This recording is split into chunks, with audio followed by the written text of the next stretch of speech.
Malheureusement, nous n'avons pas besoin d'une personne handicapée comme vous. Essayez de faire de votre mieux pour vivre. Qu'est-ce que c'est que ça?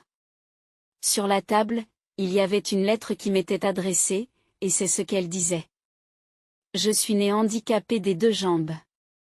Par rapport à ma sœur qui n'a pas de handicap, j'ai dû être considérée comme une gêne. C'est alors que j'ai reçu un appel de mon père sur mon smartphone. Bonjour.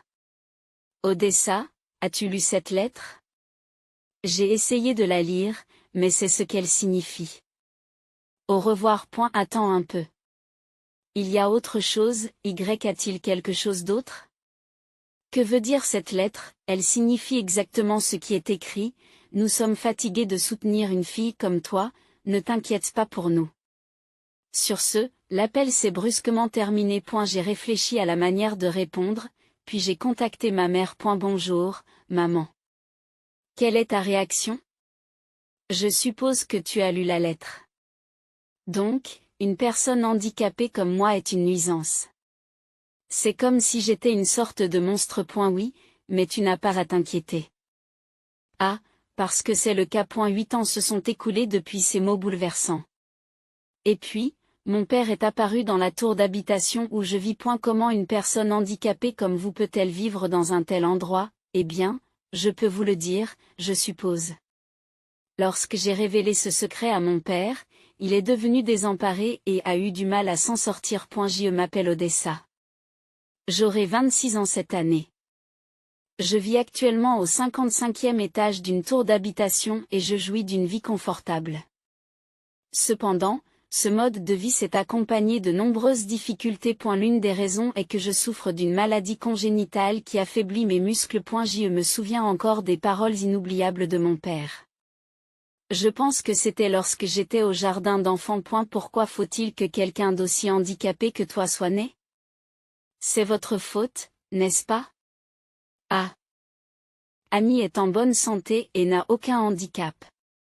Amy est ma sœur, elle a 2 ans de plus que moi. À ce moment-là, j'écoutais la conversation de mes parents dans le salon. Ma chambre se trouvait à côté du salon, préparée pour les cas d'urgence. Même en tant que jeune enfant, je pouvais sentir le mécontentement qui m'était adressé. Ce n'est pas la peine de dire des choses pareilles. Alors, à partir de maintenant, tu t'occupes d'Odessa. Qu'est-ce que tu racontes? As-tu seulement conscience d'être un père? S'il te plaît, je te laisse faire le reste. Je me suis couvert discrètement avec le futon. À partir de ce jour, leur attitude envers moi est devenue de plus en plus froide et dure. Même lorsque je leur parlais, je ne recevais pas de réponses appropriées. En effet, mes handicaps physiques congénitaux pourraient en être la cause. Par la suite, ma mère a toujours veillé à ce que je ne m'inquiète pas malgré ces circonstances. Je fais activement ce que je peux par moi-même et je ne me sens pas pessimiste d'être née avec cette condition. Je ressens particulièrement la forte influence de ma sœur dans ma façon de percevoir les choses. J'ai dormi un peu trop longtemps. J'étais en retard hier soir, désolé. Il n'y a pas de problème. J'ai réussi à m'habiller toute seule en grande partie. Je vais vous aider. Merci, mais tu dois d'abord te préparer, Frangine. Depuis l'école primaire, ma sœur Amy m'aidait à me préparer le matin. Cependant, mon père n'approuvait pas cela et se plaignait souvent. Combien de temps as-tu l'intention de continuer à faire ça?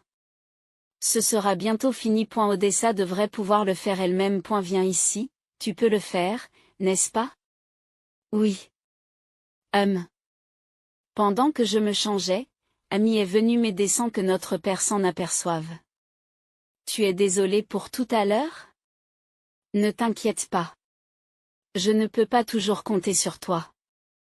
Pendant ce temps, Amy m'a serré doucement dans ses bras. Qu'est-ce qui ne va pas, tout d'un coup? Tout va bien. Odessa. Je vais te protéger. Alors je ferai de mon mieux pour te protéger aussi, sœurette. Grâce à ces échanges, j'ai senti que notre lien de sœur s'approfondissait encore plus. Nous nous efforcions de ne pas trop parler devant notre père. Nous pensions qu'il pourrait dire quelque chose s'il nous voyait proches. Alors, j'y vais. D'accord, prenez soin de vous.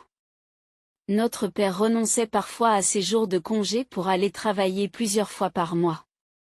Ces jours-là, je me sentais soulagé. Point d'habitude, quand je jouais, je me faisais gronder sévèrement. Aujourd'hui, puisque papa n'est pas là, jouons à notre guise. D'accord, mais n'en faisons pas trop. Ne vous inquiétez pas. Ensuite, ma sœur et moi avons joué à des jeux vidéo dans le salon. Environ 2 heures se sont écoulées. À ce moment-là, notre mère était partie faire des courses. J'ai entendu la porte d'entrée s'ouvrir et j'ai pensé que maman était rentrée. Mais que fais-tu? Quand je me suis retournée, c'était la voix de mon père. Papa, pourquoi es-tu là? Qu'est-ce qui s'est passé au travail? Je suis revenue parce que j'ai oublié quelque chose. Où est maman? Elle est allée faire des courses. Alors, qu'est-ce que vous faites tous les deux? Dites-le-moi. Face au regard de mon père, je me suis figée de peur. Mon corps s'est transformé en pierre. Sentant cela, ma sœur a essayé de me protéger. Nous ne faisions que jouer à un jeu. Mais c'est moi qui l'ai suggéré. Odessa n'a rien fait de mal. C'est vrai? Oui, c'est vrai. Sur ce, mon père a tiré avec force le bras de ma sœur. En voyant cela, j'ai craint qu'il ne lui fasse du mal d'une manière ou d'une autre. À ce moment-là, je me suis sentie obligée de protéger ma sœur. Je voulais le faire et j'ai demandé à Ami de se joindre à moi. Alors, s'il vous plaît, ne lui faites pas de mal. Je vois, c'est donc vous qui êtes à l'origine de tout ça. Retourne dans ta chambre. J'ai compris. Comme on me l'a demandé, je suis retournée dans ma chambre. Petite consolation. Notre maison a été construite en tenant compte de l'accessibilité aux fauteuils roulants. Je pouvais entendre mon père crier de loin. Je regrettais profondément mon impuissance. À ce moment-là, la porte de ma chambre s'est ouverte. Je me suis crispée, pensant qu'il s'agissait de mon père, mais c'était en fait ma mère.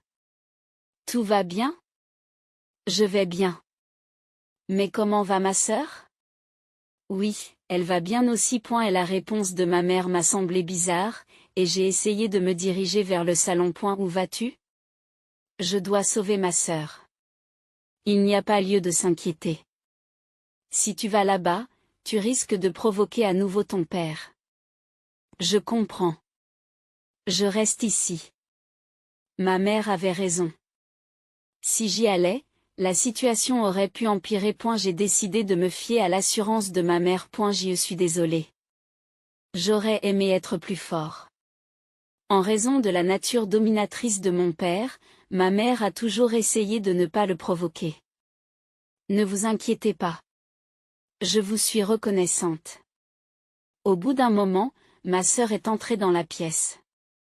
6. Père est parti travailler, il n'y a plus de problème. Je vois. Il t'a dit quelque chose? Oui, un peu. Mais tu n'as pas à t'inquiéter, Odessa. Je vais bien. Ma sœur a toujours été quelqu'un de joyeux, quelles que soient les circonstances. Et la lutte n'était pas seulement la mienne. Ma sœur souffrait aussi. De plus, ma mère s'efforçait d'atténuer la colère que mon père dirigeait contre moi. Je vivais toujours avec l'aide des autres. J'essayais de trouver un moyen de ne pas être un fardeau pour eux. Lorsque ma sœur est entrée au collège, elle a commencé à prendre un peu de distance par rapport à moi. Auparavant, elle m'aidait pour les tâches quotidiennes, comme s'habiller ou aller aux toilettes. Je savais qu'elle était occupée par les activités de son club et par ses amis, et j'ai donc essayé d'accepter cette situation comme inévitable. Je me suis dit que je devais simplement endurer. Je devais devenir plus forte. À cette époque, non seulement mes jambes, mais aussi mes mains s'étaient considérablement affaiblies. Il était devenu encore plus difficile de soulever des objets lourds. Pourtant, il n'était pas question de baisser les bras. Un jour, j'étais en train de ranger ma chambre et de réorganiser les étagères. C'était le moment. J'ai peut-être trop appuyé sur l'étagère, elle a tremblé et les objets du haut sont tombés. Je dois les ramasser rapidement. Mais assise dans le fauteuil roulant, je ne pouvais pas atteindre le sol. Alors que j'essayais sincèrement, la porte s'est soudainement ouverte. Quel est ce bruit? Que se passe-t-il ici?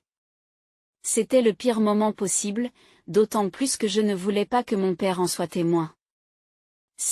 Eh bien, j'ai essayé de répondre, mais je n'ai pas trouvé les mots justes. Mon père avait l'impression que je cherchais des excuses. À ton avis, qui va nettoyer tout ça? C'est-à-dire? Je n'avais aucun souvenir de l'aide de mon père. S'il y avait des souvenirs de ce genre, ils étaient minimes et inexprimés. Pourquoi fais-tu toujours des choses inutiles? Il soupira de frustration. Lui montrer directement cette expression ne lui ferait pas comprendre. Il continuait à le harceler sans relâche. Contrairement à Amy, tu ne peux rien faire. Comprends-tu cela? Je ne peux peut-être pas faire autant qu'elle, mais je veux faire ce que je peux par moi-même. Comme j'allais de toute façon me faire gronder, j'ai décidé d'exprimer mes sentiments à mon père, en espérant, ne serait-ce qu'un peu, qu'il comprendrait. Tu crois que tu peux le faire? Oui. Ensuite, il s'est mis à rire aux éclats. Tu dis des choses drôles. Tu es capable de faire des choses? Comment une personne handicapée comme vous pourrait-elle être capable de faire quelque chose? Je m'attendais à être rejetée, mais être complètement écartée était une autre affaire. Il a continué à rire. Ce n'était pas une réponse appropriée à sa fille. À partir de ce moment-là, j'ai mis fin à mes pensées. J'attendais simplement que le temps passe. Et, tu m'écoutes? Je n'ai pas répondu du tout. Qu'est-ce qui t'arrive? Tu es vraiment bizarre. Après avoir dit cela, mon père a quitté la pièce. Seul dans la pièce, j'ai pleuré à chaudes larmes. Depuis ce jour, même enfant, j'ai décidé de ne plus pleurer. Par la suite, c'est surtout ma mère qui s'est occupée de moi. Mon père ne m'a pas aidé du tout. On aurait dit qu'il ne s'y intéressait pas. Tu as de la fièvre? C'est vrai? Je ne sais pas. Tu devrais te reposer aujourd'hui. Non, je vais bien. Je peux aller à l'école. J'essayais désespérément de convaincre ma mère, mais celle-ci, craignant qu'il ne m'arrive quelque chose, a décidé que je devais rester à la maison ce jour. Et la principale raison pour laquelle je voulais aller à l'école était que mon père avait pris un jour de congé. Honnêtement, je voulais éviter de passer du temps seul avec lui. Mais quelque chose d'inattendu s'est produit. Tu vas bien? Lorsque mon père est entré dans la pièce et m'a parlé, j'ai fait semblant de dormir pour éviter d'interagir. Cependant, il n'a pas quitté la pièce tout de suite. Je me suis recouverte d'une couverture et j'ai regardé avec appréhension. Je vais laisser ça ici pour toi. J'ai fini par me lever. Sur la table, il y avait des boissons sportives et de la gelée préparée. J'ai ressenti une joie surprenante. C'était une expérience que je n'avais jamais vécue auparavant. Mes pensées étaient en ébullition. Quelle était son intention en faisant cela? Ce jour-là, mon père est venu plusieurs fois dans ma chambre. À chaque fois, je faisais semblant de dormir. Se sentant mieux, ma mère m'a demandé quand elle rentrait du travail. Oui, je ne pense pas avoir de fièvre. Et il s'est passé quelque chose? En quelque sorte. Papa avait l'air gentil aujourd'hui. C'est bien, alors. C'est bien? Qu'est-ce que tu veux dire? En fait, j'ai demandé à ton père de s'occuper de toi aujourd'hui. C'est vrai? Ça a l'air d'aller pour l'instant. Je suis plutôt surprise parce qu'on n'a pas vraiment parlé. Je n'ai pas encore compris. J'ai été stricte avec lui. Je lui ai dit qu'il devait être plus gentil avec toi, Odessa. Mes émotions étaient mitigées. Même si j'essayais de ne pas être affectée de quelque manière que ce soit, je ne savais pas ce que je devais ressentir ou faire. Puis, comme l'a dit ma mère, mon père s'est montré plus attentif. Il a commencé à s'occuper plus activement de moi, et petit à petit, nous avons même commencé à avoir des conversations. Il semble que votre relation avec votre père s'améliore. Tu penses que c'est le cas? Je serais heureux que vous puissiez vous entendre. Mais je pense toujours au passé. C'est vrai. Ce n'est pas facile de tout oublier. En fait, je veux aussi passer du temps à jouer avec toi, Odessa. Il n'y a pas de problème, Serette. Instinctivement, j'ai souri à ma sœur. À cette époque, j'espérais que mes relations avec mon père s'amélioreraient. Lorsque je suis entrée au collège, l'attitude de mon père est devenue encore plus stricte. J'ai compris le contexte dans lequel ma sœur était en période d'examen. J'ai essayé de l'accepter, mais je me suis rendu compte qu'il y avait aussi d'autres raisons. J'ai besoin d'aller aux toilettes, ai-je dit à mon père. Je pouvais me débrouiller seule, mais j'ai délibérément demandé son aide. Je ne peux pas t'aider maintenant. Tu es un collégien maintenant. Tu devrais être capable d'aller aux toilettes tout seul, non? J'ai senti que c'était sa vraie nature. Les jours agréables d'avant ressemblaient à un rêve. De plus, il y a eu un autre changement. Ma mère est devenue aussi froide que mon père. Maman, tu peux m'aider? Je suis occupée pour l'instant, peut-être plus tard. Je ne pouvais même pas compter sur ma sœur. C'est ainsi que la considération qu'ils avaient pour moi s'est progressivement estompée. Tout ce que je demandais était souvent négligé. Même en tant que collégienne. Le sentiment d'être mise à l'écart par ma famille était douloureux. Odessa, à partir de maintenant, tu prendras tes repas dans ta chambre. Eh, pourquoi? Tout simplement parce que ni ma mère ni ma sœur n'ont dit quoi que ce soit. Petit à petit, je me suis retrouvée à manger seule dans ma chambre plus souvent. L'une des raisons de ce changement était les résultats d'un diagnostic médical que j'avais reçu à l'hôpital. Mon état de santé n'était pas prometteur et ma maladie progressait. Mon père a pris cette décision après avoir appris la vérité. J'ai commencé à douter de ma place dans cette famille. Pourquoi n'y a-t-il qu'Odessa? De telles questions me parvenaient aux oreilles pendant que j'étudiais. Dépêche-toi de te préparer. Si Odessa reste à la maison, je resterai aussi à la maison. Tu es sûr que c'est d'accord? Ami, tu voulais aller dans une école privée, n'est-ce pas? Oui, c'est vrai. Tu vas me définir, si tu veux rester, reste, mais renonce à aller dans une école privée.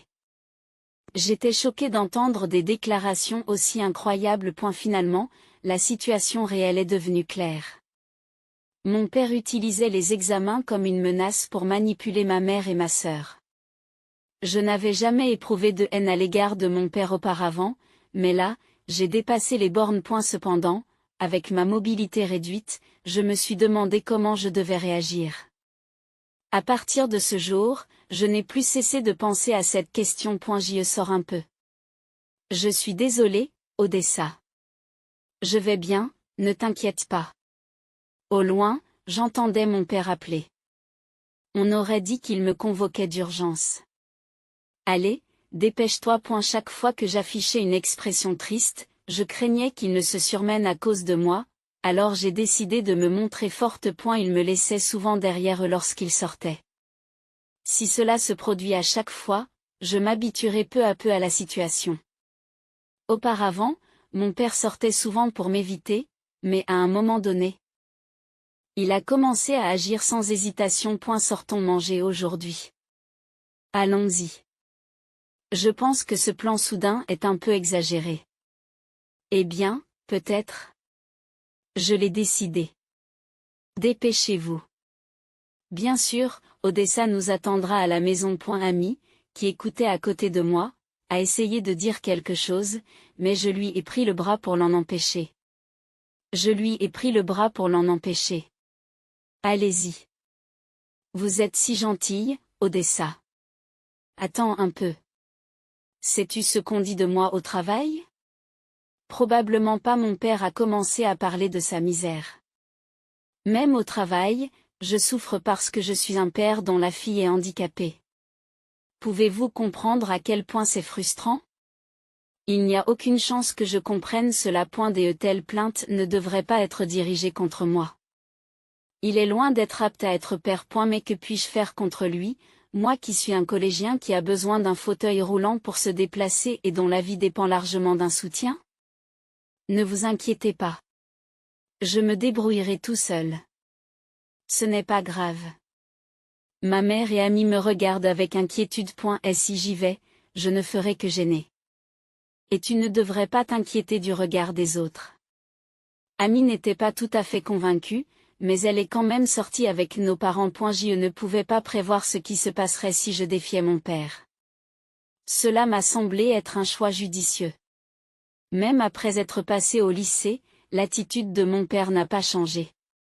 Mais un incident s'est produit qui a rendu le passé insignifiant. Après avoir vu ma famille, je suis retournée dans ma chambre. Je me sentais perdue, me demandant quand je serais libérée de cette vie. Ce sont les vacances d'été de ma 3e année au collège. Je n'aime pas demander, mais pourriez-vous vous occuper d'Odessa pendant 3 jours? Elle ne vient pas avec toi. Odessa dit qu'elle veut se concentrer sur ses études, car elle est une étudiante qui prépare ses examens. Cela vous convient-il? Oui. Alors?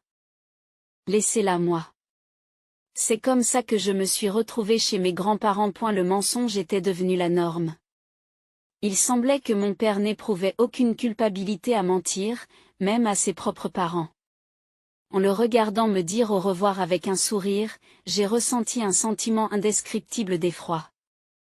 Une fois qu'il a été hors de vue, ma grand-mère m'a demandé. Il n'y a que nous ici. Tu n'as pas besoin de te retenir. AYYY. Tu es vraiment d'accord pour ne pas aller avec les autres? D'être avec moi? Maman et Ami ne peuvent pas s'amuser pleinement? Je veux éviter cela à tout prix. J'ai répondu avec insistance. Odessa, tu as vraiment un grand cœur. Pas vraiment. Mais ici, tu n'as pas à te soucier de ce que pensent les autres et tu peux te détendre à ta guise. Oui, je vous remercie. Ma grand-mère a peut-être senti ce qu'il y avait dans mon cœur. Mais elle n'a pas cherché à aller plus loin. Je me sentais vraiment à l'aise ici. En tant que collégienne, je n'avais ni le pouvoir ni la sagesse de changer la situation. Il était désagréable d'être scrutée par les autres. C'est pourquoi j'étais vraiment reconnaissante à ma grand-mère pour son soutien chaleureux. 3 jours plus tard, ma mère et ma sœur sont venues me chercher. Juste vous deux. Désolée, papa est déjà rentré à la maison. Je vois. Odessa allait bien?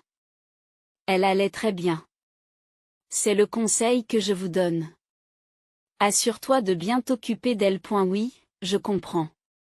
J'écoutais leur conversation derrière un pilier. Sur le chemin de la maison. Je vais bien. Tu n'as pas besoin de te forcer. C'est vrai. Nous pensons à toi, Odessa. Je sais. Mais je n'aimerais pas qu'il t'arrive quelque chose. Quand nous sommes rentrés à la maison, mon père a continué à montrer son attitude froide habituelle. Et la normalité est revenue. Dans des circonstances normales, ce serait un point de rupture. Mais j'ai réussi à tenir bon grâce au soutien de ma mère et de ma sœur. Cependant, qu'elles suivent ou non les directives de mon père, elles ont commencé à m'éviter clairement. J'ai toujours été ignorée par mon père, mais il était extrêmement douloureux de voir qu'ils commençaient tous les deux à agir de la même manière. Il y a eu des moments où je me suis sentie complètement isolée. Je me disais, je vais bien.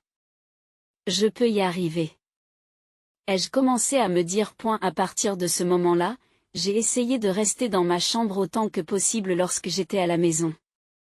En restant dans ma chambre, je n'avais pas besoin d'interagir avec les autres et cela m'évitait de me sentir mal à l'aise. Cependant, j'ai réalisé plus tard que cette décision était une erreur. C'était un dimanche de printemps, alors que j'étais en 2e année de lycée. Lorsque je me suis réveillée, la maison semblait anormalement calme. En me dirigeant vers le salon, j'ai remarqué un morceau de papier sur la table. Malheureusement, nous n'avons pas besoin d'une personne handicapée comme vous. Faites de votre mieux pour vivre. Qu'est-ce que c'est? C'était une lettre qui m'était adressée. Puis mon père m'a appelé sur mon smartphone. Bonjour? Odessa, as-tu lu cette lettre? J'ai essayé de la lire, mais... C'est ce que ça veut dire. C'est ce que ça veut dire. Attendez un peu. Il y a autre chose? Que signifie cette lettre? Elle signifie exactement ce qui est écrit. Nous sommes fatigués de soutenir une personne handicapée comme vous. Ne vous inquiétez pas pour nous. Sur ce, l'appel s'est brusquement terminé. J'ai réfléchi à la manière de répondre, puis j'ai contacté ma mère. Allô, maman? D'après ta réaction, je vois que tu as lu la lettre. Donc, une personne handicapée comme moi est une nuisance. C'est comme si j'étais une sorte de monstre. Oui, mais tu n'as pas à t'inquiéter. Eh. Parce que tu n'es pas son enfant, alors rassure-toi. Qu'est-ce que tu veux dire? Explique-moi. Écoute, appelle ce numéro dès que tu peux. Attendez, dites-moi plus. Désolé. Il n'est pas loin. Je vous recontacterai plus tard. Je suis resté bouche bée. Si ce que ma mère avait dit était vrai, cela signifiait-il que je n'étais pas l'enfant biologique de mon père? Bien que je me sois posé la question, je n'ai pas trouvé de réponse et j'ai appelé le numéro que ma mère m'avait donné. Et la personne qui a répondu s'est présentée comme un avocat nommé Rogers. J'appelle selon les instructions de ma mère. Je vois. Discutons en détail. Suivant ses instructions, je me suis rendu à son cabinet d'avocat. Là, j'ai appris la véritable signification des mots que ma mère avait récemment prononcés. On m'a aussi dit la vérité sur ma naissance. Au début, le choc était incroyable, mais il semblait que ma mère et ma sœur avaient gardé le secret par souci pour moi. Par la suite, j'ai commencé à vivre seule. Grâce au soutien de Monsieur Rogers, je vis confortablement. 8 années se sont écoulées depuis que ma mère a prononcé ces mots. Au cours de cette période, il y a eu plusieurs étapes importantes à célébrer. Annie est diplômée de l'université et vit de façon indépendante. Annie a un problème. Désolé, c'est soudain, mais il semble que papa ait découvert ton adresse, Odessa.a. Juste pour être sûr, sache que maman et moi ne lui avons rien dit. Oui, je comprends. En fait, je suis restée en contact avec eux depuis que j'ai quitté la maison. Bien sûr, sans que papa le sache. Cela veut-il dire qu'il va venir ici, probablement? D'accord, tu penses que je peux lui rendre un peu l'appareil cette fois-ci? Ah. Ma vie maintenant, c'est grâce à maman et à toi, n'est-ce pas? C'est peut-être vrai. Je veux donc vous montrer ma gratitude à tous les deux d'une certaine façon, surtout à maman. Ce n'est pas de ta faute, ma sœur. Puis, une semaine après, j'ai reçu un appel de ma sœur. Comme elle l'avait dit, mon père s'est présenté à l'appartement où je vis. L'interphone a sonné et j'ai répondu. Oui, bonjour. Odessa. Ça fait longtemps. Comment une personne handicapée comme toi peut-elle vivre dans une tour d'habitation comme celle-ci? Eh bien, qu'en pensez-vous?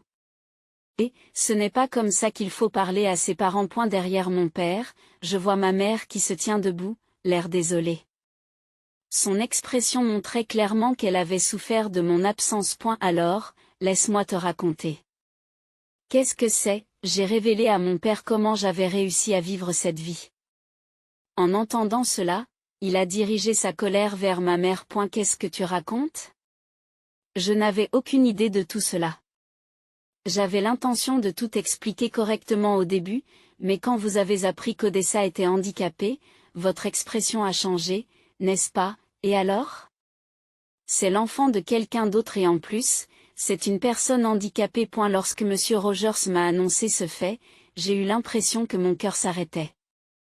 D'après lui, j'étais la fille de la meilleure amie de ma mère. Mon père biologique était décédé dans un accident et ma mère biologique était en phase terminale d'un cancer et n'avait plus beaucoup de temps à vivre. À l'époque, j'ai été adoptée par mes parents actuels.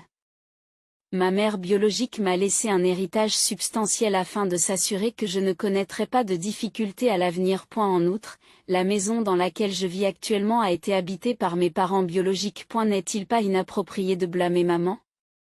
Je me tais. Non, je ne me tairai pas. Je vois à quel point vous traitez votre mère de façon terrible. Même après que j'ai pris mon indépendance, le comportement violent de mon père n'a pas diminué. J'avais déjà été sa cible auparavant. Mais maintenant, c'est ma mère qui est visée. Tu ne crois pas, maman? J'ai demandé l'accord de ma mère, qui a acquiescé en silence. Qu'est-ce que tu racontes sans aucune preuve? Et s'il y a des preuves? J'ai sorti mon smartphone et j'ai écouté un enregistrement. L'enregistrement montre mon père en train d'injurier ma mère et de passer à la violence physique. Qu'en est-il de cela? Vous comprenez maintenant? Quand cela s'est-il produit? Même si j'ai vécu loin d'ici, nous sommes restés en contact permanent. Vous n'avez pas remarqué, n'est-ce pas? Bien sûr que non. Espèce de salaud. Tu as beau crier, c'est inutile. Puisqu'il y a autant de preuves, vous comprenez ce qui va se passer. C'est vrai. Qu'est-ce que tu veux dire par là? J'ai regardé ma mère et je lui ai fait signe avec mes yeux. Je me sépare de toi? Je me sépare de toi? Bien sûr. Ne t'inquiète pas, maman vivra ici avec moi. Il n'est pas question que je te laisse faire ça. Ton opinion n'a plus d'importance. Il ne s'est peut-être pas rendu compte que c'était prévu. Que peut faire une personne handicapée comme vous? Il semblait très agité et était sur le point de devenir violent. C'est à ce moment-là que c'est arrivé. Arrêtez. Qu'est-ce que vous faites? Un cri est venu de l'arrière de la maison. Qui êtes-vous? Cette personne est mon épouse. Le conjoint. Enchanté de vous rencontrer. Je m'appelle Édouard. Mon père a baissé la main, surpris. Vous étiez aussi au courant? Ma mère acquiesce. Bien sûr. Ami le sait aussi. Sans mon consentement, en tant que père, juste comme ça. Je suis déjà un adulte, il ne devrait pas y avoir de problème. Maintenant, pouvez-vous partir, s'il vous plaît? Alors que je pensais qu'il allait partir, il semble qu'il n'est pas encore abandonné. Attendez un peu. Vous devez avoir hérité d'autres propriétés que cette maison. C'est vrai. Et alors? En tant que parent, je devrais avoir le droit de recevoir une partie de cet héritage. Sur quelle base dites-vous cela? Ce droit n'existe pas. En voyant l'attitude désespérée de mon père, je n'ai pas pu m'empêcher d'éclater de rire. Pourquoi ris-tu autant? Parce que vous faites des déclarations qui n'ont rien à voir avec le sujet. Mon père trépignait de frustration. Et la route qui t'attend sera difficile, mais tu dois faire de ton mieux. Tu devras aussi payer une pension alimentaire. D'ailleurs, grand-père et grand-mère sont déjà au courant de la situation, il est donc inutile d'essayer de compter sur eux. Tu as vraiment tout prévu à ce point. Son comportement a changé du tout au tout et il est devenu très silencieux. Il était probablement en train de réfléchir. Il n'y a plus rien à dire, alors au revoir. Attendez, écoutez-moi. Je m'excuse vraiment. Le père a pris une pause parfaite pour s'excuser. Qu'est-ce que cela fait d'abandonner toute fierté envers quelqu'un que l'on a méprisé? J'y ai réfléchi. Cependant, ces excuses n'ont pas changé mon cœur. Ce n'est pas la peine de faire ça, alors partez vite. Même après tout cela, tu ne vas pas me pardonner et me repousser. Oui, si vous ne partez pas, j'appellerai la police. J'ai toutes les preuves et vous risquez d'être arrêté. Il s'est ensuite éloigné précipitamment, l'air effrayé. J'ai respiré profondément, je me suis senti détendu. C'est bien. Merci, c'était très stressant. Tu es d'accord avec moi, Odessa? Que nous vivions ensemble ici. Oui, je suis d'accord. C'est quelque chose que nous avons décidé tous ensemble. Oui, c'est un endroit où l'on peut être libre. J'en ai aussi parlé à ma sœur au téléphone. C'est très bien. Vous voyez, il n'y a pas de problème, n'est-ce pas? En fait, je voulais venir avec vous. Je comprends ce que vous ressentez. Venez me rendre visite la prochaine fois. Oui, je viendrai. C'est ainsi que ma mère et moi nous sommes libérés de l'emprise de mon père. Bien que nous ne soyons pas encore parvenus à une résolution finale, nous avons fêté cela ensemble ce jour-là. Ensuite, nous avons rendu visite à Monsieur Rogers, l'avocat. Les preuves ayant déjà été rassemblées. La procédure s'est déroulée sans encombre. Je suis reconnaissant pour tout. C'est mon devoir, après tout.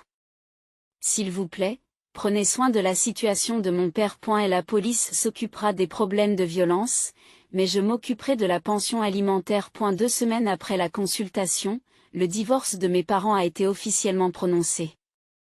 Ainsi, ma mère ne serait plus maltraitée par mon père. J'ai été vraiment soulagée par cette résolution. Après le divorce, nous avons déménagé tous les biens de ma mère dans notre immeuble. Vous m'avez beaucoup aidé, Odessa.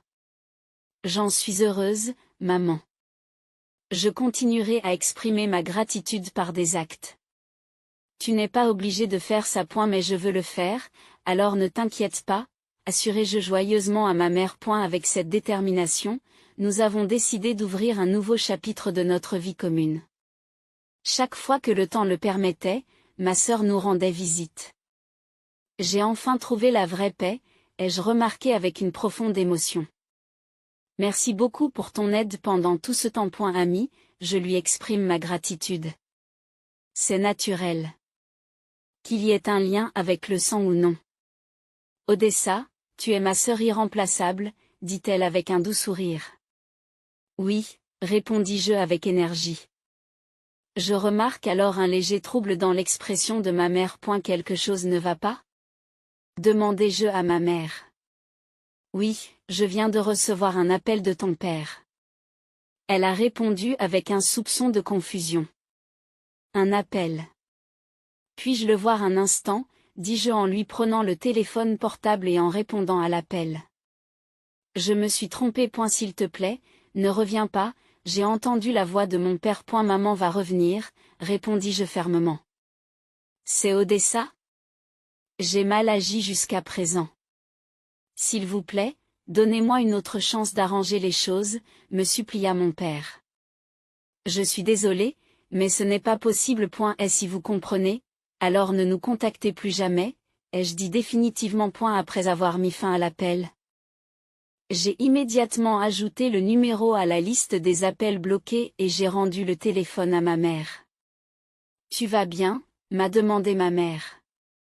Oui, il n'y a pas de quoi s'inquiéter, l'ai-je rassuré. Mon père avait démissionné de l'entreprise pour laquelle il travaillait et on ne savait pas où il se trouvait depuis. Il vivait peut-être seul quelque part maintenant.